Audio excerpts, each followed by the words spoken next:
find the reason.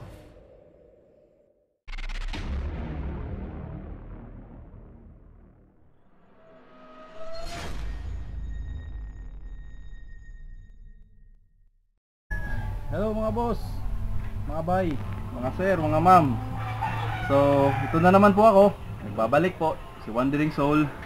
And kasama ko po yung mga kaibigan natin, mga alaga ko, yung mga Rhode Island Red. So, yung may madudumi pa yung mga paa. Bakit ko sila dala ngayon? Kasi ngayong oras na to, time check 6 PM, magsimula tayo ng bakuna ng para sa Newcastle disease or peste. Yan po. So, mamaya po magbabakuna po tayo sa kanila and hihintayin lang po natin gumabi para yung hindi mahirapan tayo maghuli ng mga manok natin. Ano nga ba ang Newcastle disease? Bakit nga ba ito kailangan paghandaan? At anong posibleng pinsala ang maidudulot nito sa ating manukan? Ano nga bang kaibahan ng NCD-B1B1 at NCD Lasota? At paano tayo magbakuna ng NCD Lasota? Halika, tunghayan natin.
Nakapagtala ng outbreak ng Newcastle disease virus o avian pest. Isa itong uri ng sakit sa mga manok na airborne pero hindi na ipapasa sa tao o sa ibang hayop. Enero nang madiskubring nakapasok sa Pangasinan ang avian pest na dulot ng paramyxovirus. Inaatake nito ang respiratory system ng manok na nagdudulot ng panghihina at pamimilipit ng ulo hanggang mamatay. Wala na naman ang Department of Agriculture laban sa isang nakamamatay na sakit sa mga ibon. Sa Tarlac kasi higit 100 manok na ang namatay matapos mapeste na tinatawag na Newcastle disease virus. Umabot na sa 25,000 manok sa La Union ang namatay dahil sa Newcastle disease mula noong nakaraang buwan. Ayon sa Provincial Veterinary Office, halos lahat daw ng manok sa probinsya tinamaan na ng sakit. 1,000,000 manok na ang namatay sa 3 probinsya simula noong Oktubre dahil po yan sa tinatawag na Newcastle disease virus. Problema na rin yan ngayon sa iba't ibang probinsya sa Luzon, pati na rito sa Quezon City. Utos na ang pagbabakuna sa mga manok sa Naga City bilang pangontra sa Newcastle disease. Yan ay matapos maglabasan ng ilang kaso ng pagkamatay ng manok sa lungsod na pinagsususpetsahang dahil sa Newcastle. It spreads like wildfire among birds hit Ramona this weekend. We told you last about Newcastle disease in March. The scare has warnings locking down farms and stores across the state. Illness affecting poultry throughout the country as it makes its way into Southern California.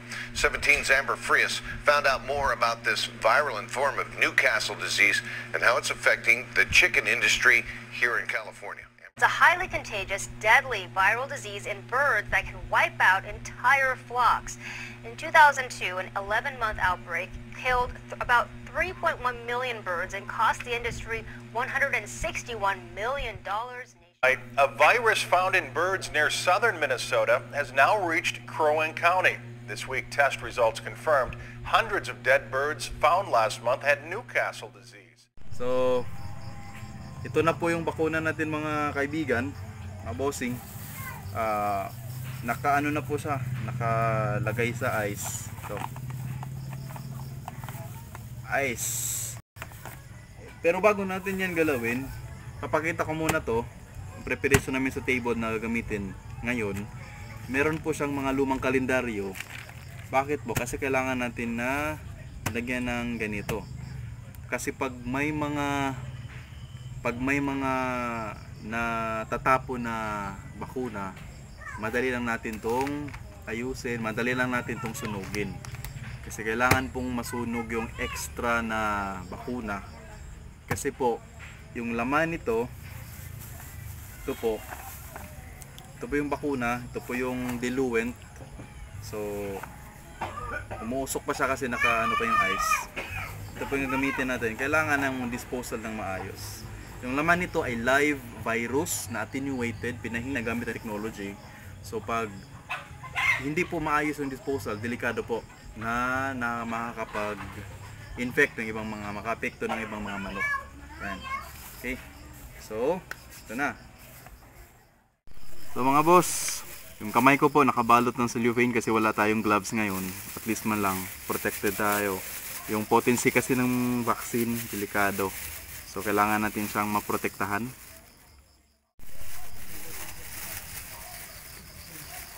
So, yan po yung diluent mga boss.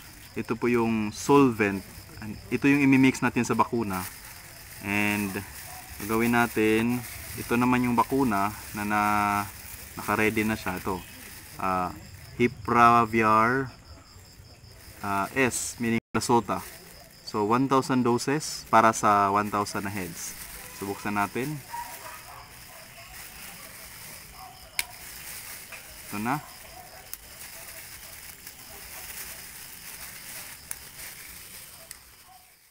So yung gagawin natin mga boss, itong diluent, yan, lagyan natin ng ganito kasi ito yung magko-connect ng dalawa. Yan. Tapos i-connect natin dito sa bakuna. Ito na siya, nabubuksan na siya. Yan po. Yan. Gawin na lang natin mga boss. Ganyan siya. Yan.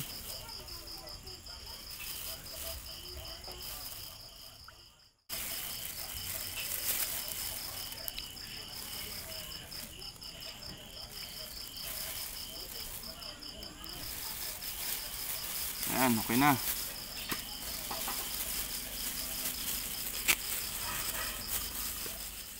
Naman natin gagamitin is ito. Ito po. Ito.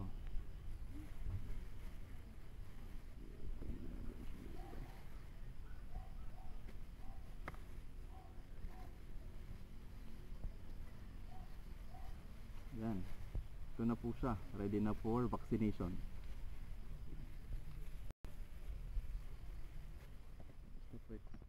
Mga boss, ito po yung rason kung bakit gabi tayo nagbabakuna, kasi hindi po tayo mahirapan.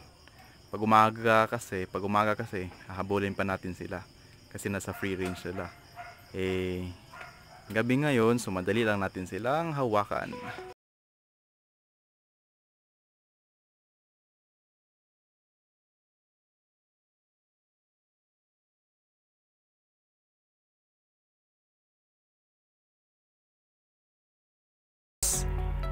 Ang sakit na Newcastle ay sakit na virus na maaaring makaapekto sa isang malawak na iba't ibang mga species ng avian, kapwa mga ligaw na ibon at mga manok.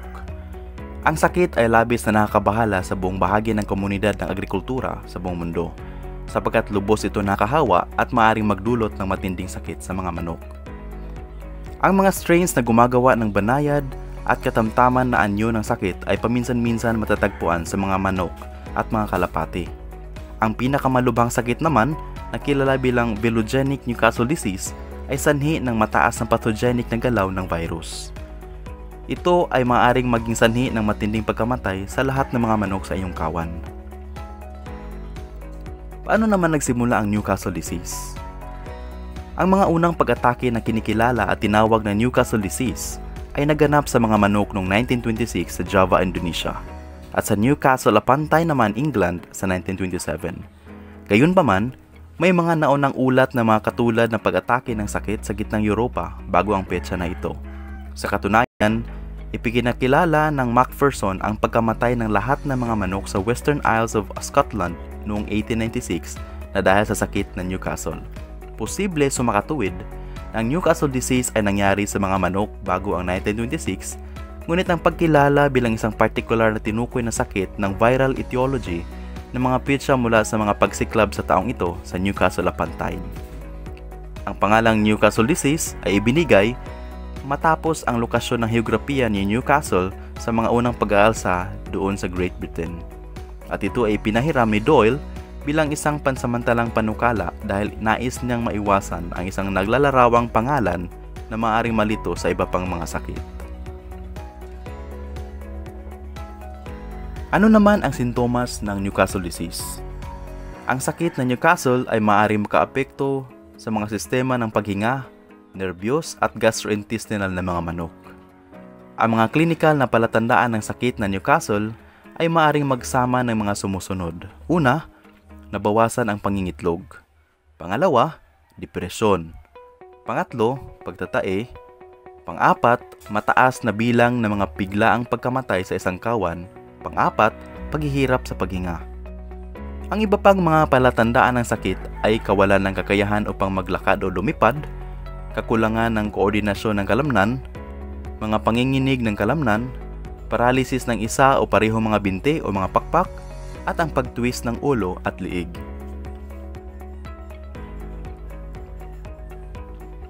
Paano naman naipapasa ang sakit sa ibang mga manok?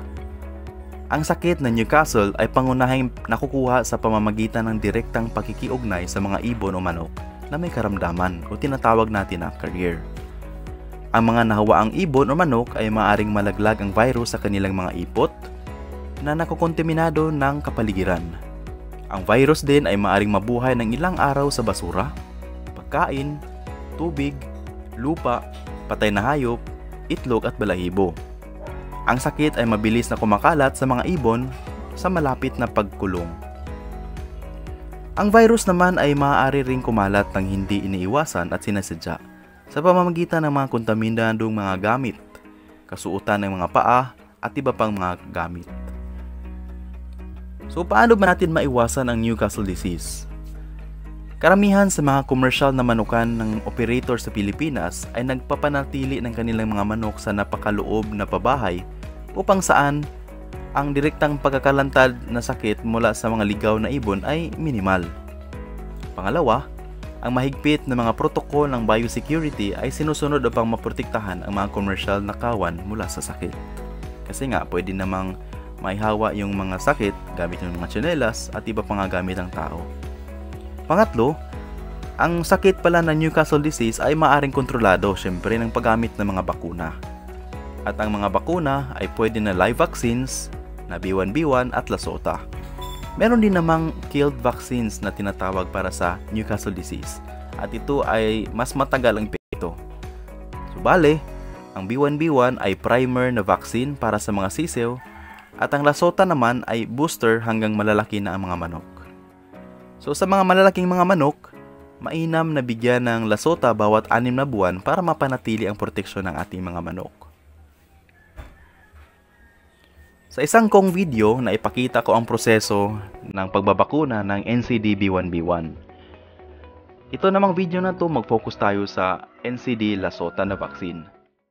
Ano nga ba itong Lasota na vaccine? Ito ay naglalaman ng Lasota strain ng Newcastle disease virus at naglalaman ng streptomycin at penicillin bilang mga bacteriostatic agents at naglalaman ng fungizone bilang isang fungistatic agent. Ang Lasota vaccine ay pwede namang i-apply sa mata, oral vaccination tulad ng pinakita ko sa video, sa ilong, nasal vaccination, sa tubig o kaya sprayer sa mga pangmaramihan na bakuna. Ang importante, ang bakuna ay nakakapasok sa katawan ng manok.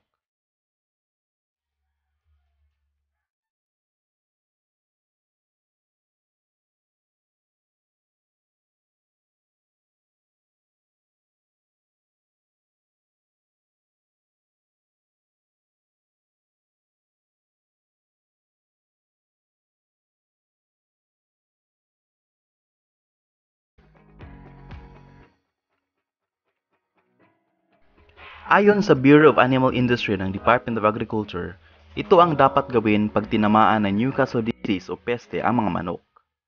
Una, ihiwalay lahat ng mga manok na nagpapakita ng sintomas ng peste. Pangalawa, patayin lahat ng ibong may mga sakit. Huwag magdala ng may sakit na manok saan mang lugar. Ibaon o sunugin ang mga manok na namamatay. Pangatlo, huwag bakunahan ang mga manok na matatamlay. Hanggat maaari kung ang mga manok ay may sakit, paraanin muna ang 1 buwan bago maglagay ng bagong manok. Pang-apat, kumonsulta sa veterinaryo o sa pinakamalapit na sangay ng gobyerno tulad ng municipal, city o provincial veterinary office sa inyong lugar. At maaari ring sumangguni at ipagbigay alam sa Bureau of Animal Industry ang mga insidente. Yun po yung mga bagay na dapat gawin pag tinamaan ng NCD o peste ang mga manok. Sabi naman nila, paano makakaiwas sa Newcastle disease? Una, iwasang makisalamuha sa ibang manok ang iyong mga alaga. Maaring ang manok na may sakit ay di makikikitaan ng sintomas. So kung maaari, ikulong ang mga manok upang mahiwalay sa iba pang mga manok o ibon. Pangalawa, huwag manghiram o magpahiram ng manok panabong sa kapitbahay kung ito ay panabong. At pangatlo, kung mayroong bagong dating na manok, ikulong at ihiwalay muna ito ng 2 linggo bago isama sa karamihan, pag yung free range naman ang nasa inyo. Pang-apat, puksain ang mga daga kasi maaaring magdala ito ng mga sakit. Pang-5, maaaring gumamit ng kahit anong mga disinfectants katulad ng sodium hypochlorite o mga house bleach bilang paglinis ng mga kulungan. Ihalo ang isang bahagi nito sa apat na bahagi ng tubig. At sundin lang ang tamang pamamaraan sa pagbabakuna. At syempre, ayon dito, magmasid at magmatsyag o galiing maging mapanuri. Huwag baliwalain ang mga senyalis ng sakit at kumonsulta sa pinakamalapit na veterinaryo para sa schedule ng inyong mga bakuna. So labanan natin ang peste, labanan natin ang Newcastle disease.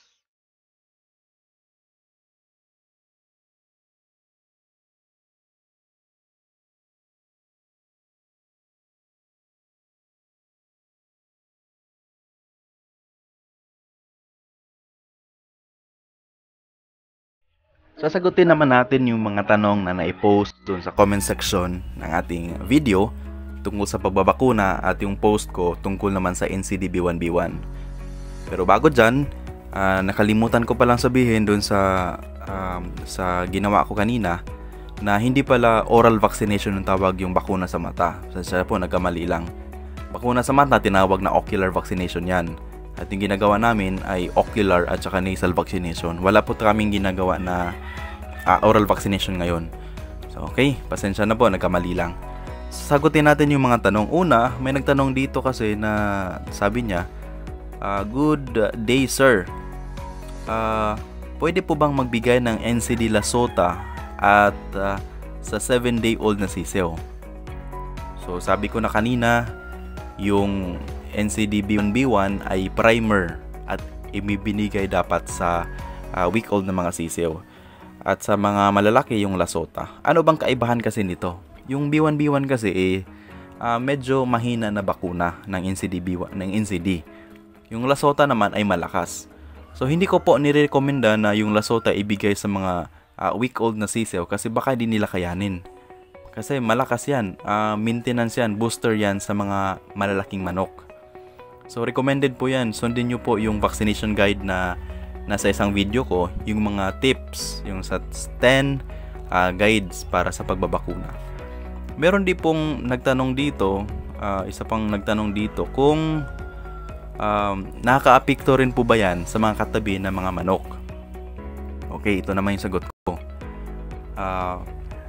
Yung pagsunog at saka libing ng tirang bakuna at mga gamit ay ni-emphasize namin kasi delikado talaga pag na-expose yung mga manok na hindi nabakunahan. Bakit? Kasi nga, sabi ko kanina, yung laman ng vial na yan ay live virus na pinahina gamit ang technology. So pag na-expose yung mga manok sa solution na yan, more likely makakasakit yan. So virus yan eh. So yung ginagawa natin, Kasi pag mayroon tayong manukan, tapos may katabi tayong manukan na pangsabong, automatic kasi yan na gumagamit talaga sila ng bakuna. So, binabantayan namin pag nagbakuna, kinakausap namin may-ari na sinasabihan namin na baka magbakuna kayo, magsabi kayo 1 day in advance para naman maitago namin yung mga manok namin. Ang problema lang yung wala talagang bakod na manukan, yung palaboy lang kasi wala talagang opportunity. Kaya more likely makakasakit yan. Pinaka mahirap pa yan, mamamatay yung mga manok. So, yun po yung mga tanong na nakita namin na dapat sagutin. Yung iba namang tanong, sagutin namin sa next na mga videos. So, yan. Patapos na yung... So, mga boss, after more than 1 hour, tapos na tayo magbakuna sa ating lahat ng mga manok. And hawak ko naman ngayon ay posporo. So, tingnan nyo po, may mga sobra pa. So, kasi di tayo nakapag-usap sa mga kaibigan natin. So, masasayang lang to. Ang gawin natin, susunugin natin ito, yung mga papel na nagamit natin. Tingnan nyo po, ito, mga gamit natin, blue. Ito po, blue. So, yan po yung mga natapon. Kailangan natin siyang i-dispose ng maayos. So, susunugin natin.